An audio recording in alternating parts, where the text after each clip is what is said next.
Era una trampa. Así empezó la ejecución de los músicos del grupo fugitivo en Reynosa, Tamaulipas. No hubo advertencia, no hubo salvación, solo una cita falsa, una dirección en la colonia Riberas del Río y un silencio mortal que envolvió el último viaje de 5 jóvenes que solo querían tocar música. Ese sábado 25 de mayo de 2025, los integrantes del grupo fueron contactados para presentarse en lo que se describió como una fiesta privada. El evento, que parecía un trabajo más en su agenda musical, terminó siendo una condena de muerte. El lugar al que llegaron no era una casa ni una quinta, ni siquiera un salón de eventos. Era un solar baldío, una trampa perfectamente armada para sacarlos del circuito habitual y meterlos en territorio de los Metros, una célula del Cártel del Golfo. Los músicos nunca salieron del terreno. Ahí fueron interceptados por hombres armados que los obligaron a subir a otro vehículo. Desde ese punto, sus teléfonos dejaron de emitir señal y comenzó la incertidumbre. Mientras las familias se movilizaban buscando noticias, al menos 5 integrantes del grupo ya habían sido ejecutados. Sus cuerpos fueron transportados a un predio en la colonia Aquiles Cerdán, donde fueron calcinados dentro de una camioneta. El fuego fue la última escena. Los criminales quisieron borrar todo, nombres, rastros, huellas, pero no contaban con que uno de los músicos había sobrevivido. Carlos González, vocalista del grupo, jamás llegó a la cita. Carlos se retrasó por razones personales. Horas después, al no lograr comunicarse con sus compañeros, comenzó a sospechar. Luego, al saber que la policía había encontrado una camioneta con restos humanos, su miedo se convirtió en certeza. Él fue quien alertó a las autoridades. Su testimonio sirvió para reconstruir el recorrido que los músicos hicieron antes de desaparecer. Sin quererlo, Carlos se convirtió en el último testigo de la existencia del grupo fugitivo. Las investigaciones apuntaron rápidamente a un grupo criminal que opera bajo el mando de un sujeto apodado el Fayuca o M40. La zona donde fueron llevados está controlada por esa facción de los Metros. El móvil del crimen no ha sido confirmado oficialmente, pero fuentes cercanas a la investigación señalaron que uno de los músicos habría tenido un altercado previo con uno de los líderes del grupo criminal. Es extraño, demasiado extraño.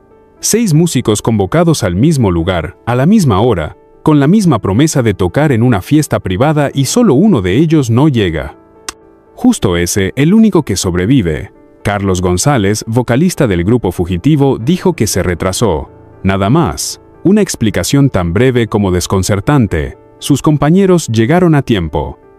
Él no. Ellos murieron calcinados. Él quedó con vida. No es solo el hecho de que se haya salvado, es la forma en que ocurrió. Fue el único que no pisó el solar donde todo comenzó. El único que no fue interceptado. El único que no subió a esa camioneta sin retorno. ¿Fue suerte o fue algo más? Esa es la pregunta que se han hecho las autoridades, los familiares y todo Reynosa desde que se supo que había un sobreviviente. La coincidencia resulta difícil de tragar. Carlos era el vocalista, el rostro del grupo, el que hablaba con los clientes, el que coordinaba eventos, el que tenía más presencia. Si alguien quería enviar un mensaje, ¿no era él el objetivo más visible? Hay versiones que apuntan a que uno de los músicos tuvo un conflicto con un líder criminal, y si el ataque iba dirigido específicamente a él, y si Carlos se salvó simplemente porque no era el blanco. Pero también hay otras versiones más inquietantes. Algunas sugieren que Carlos pudo haber recibido una advertencia, que alguien le dijo que no fuera, que él supo algo en el último momento y prefirió no llegar. Se habla de celos, de un enfrentamiento verbal ocurrido semanas antes en otro evento.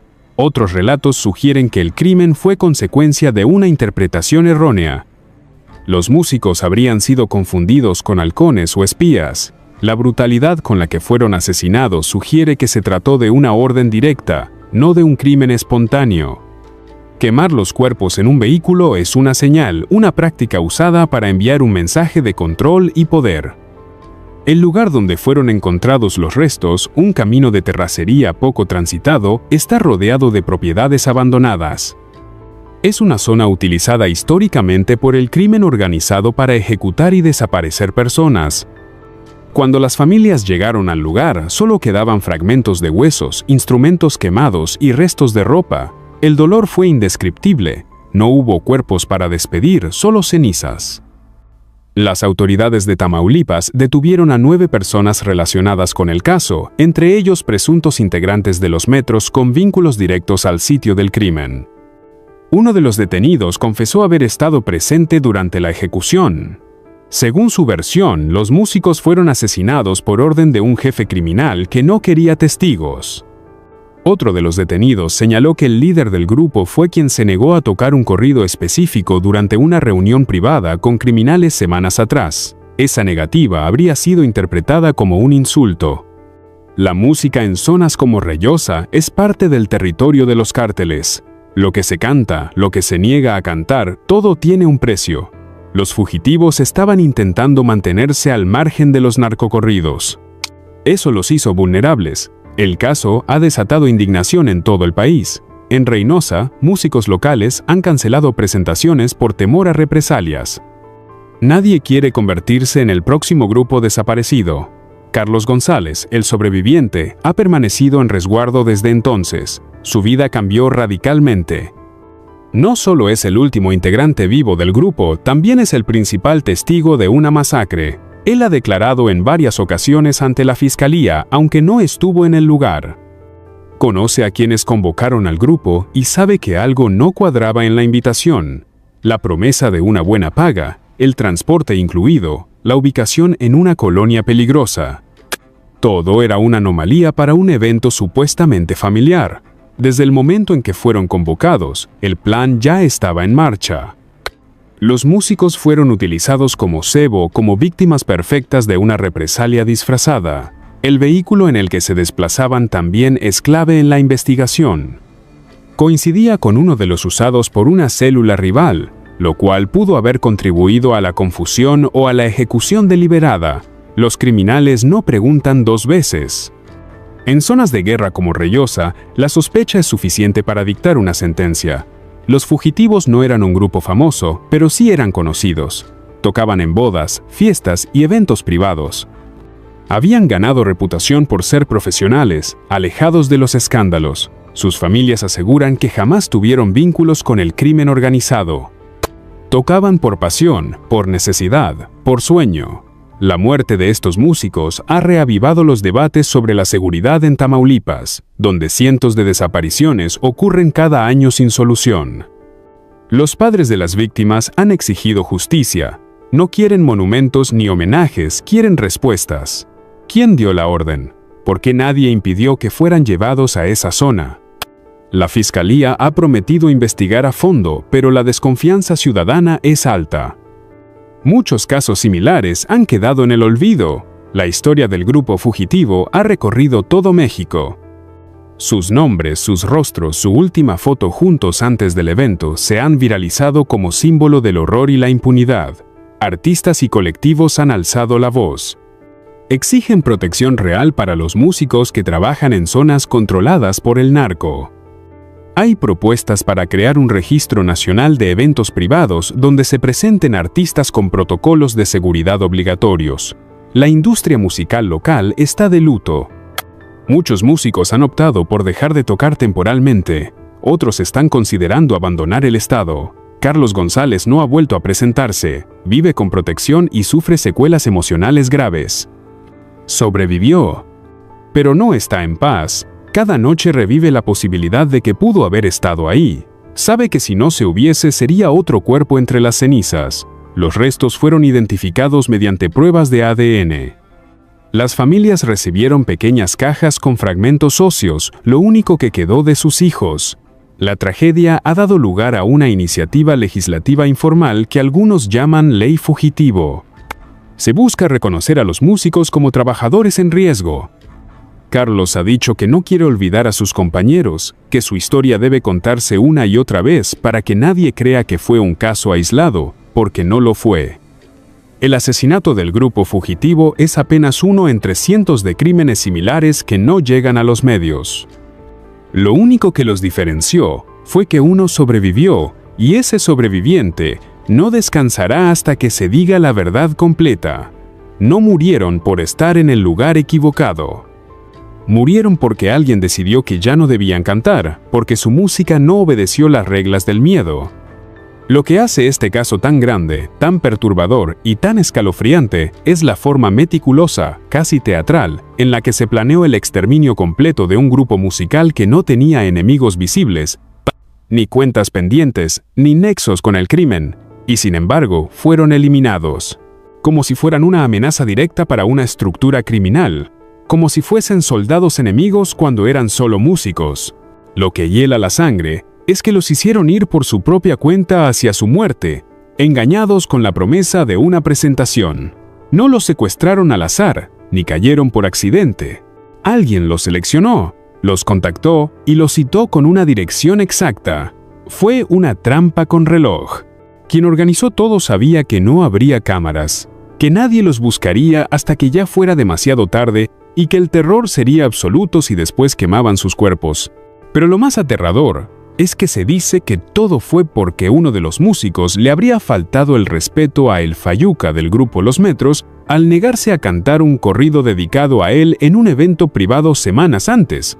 Ese simple acto fue interpretado como una humillación, y en los códigos del narco eso es sentencia de muerte.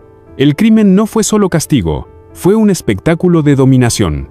Los llevaron al punto más controlado de la ciudad, en la colonia Aquiles Cerdán, donde nadie entra sin permiso. Allí los interrogaron, los torturaron y luego los mataron uno por uno. Luego los subieron a una camioneta y les prendieron fuego, no por necesidad, sino como firma, como ritual.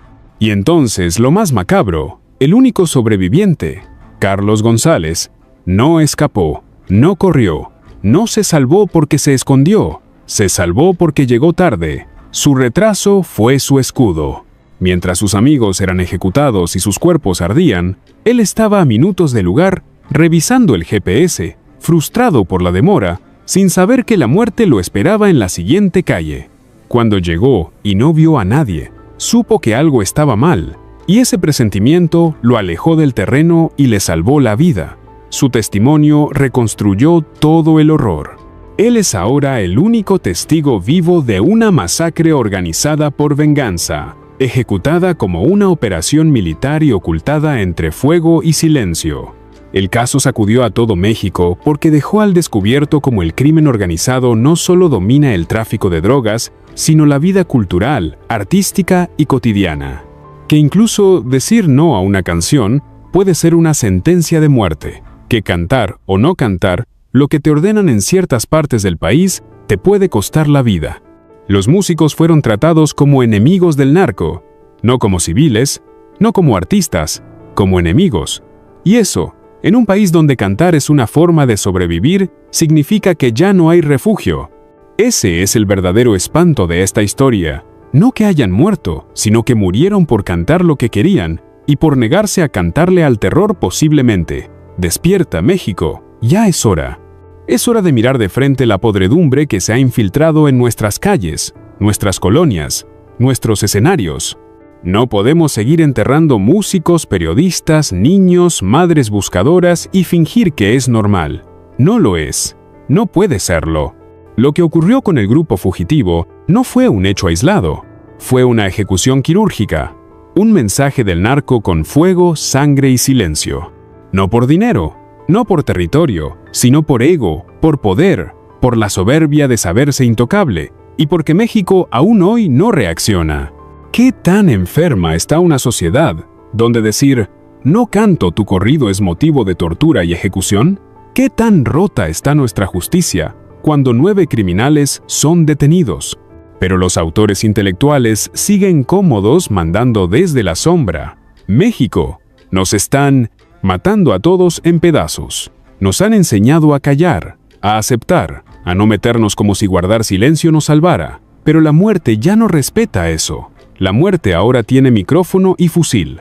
Si no puedes cantar sin miedo, si no puedes trabajar sin escoltas, si no puedes caminar por tu ciudad, sin pensar en quien te está viendo, entonces eso no es libertad, es cárcel sin barrotes.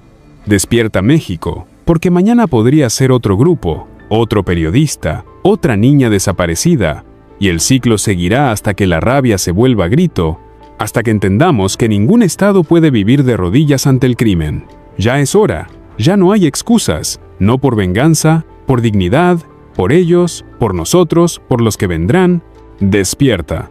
Esto es todo por hoy. Para que veas más contenido como este, te invito a que te suscribas al canal y le des me gusta al video. Hasta una próxima entrega, chicos. Nos vemos.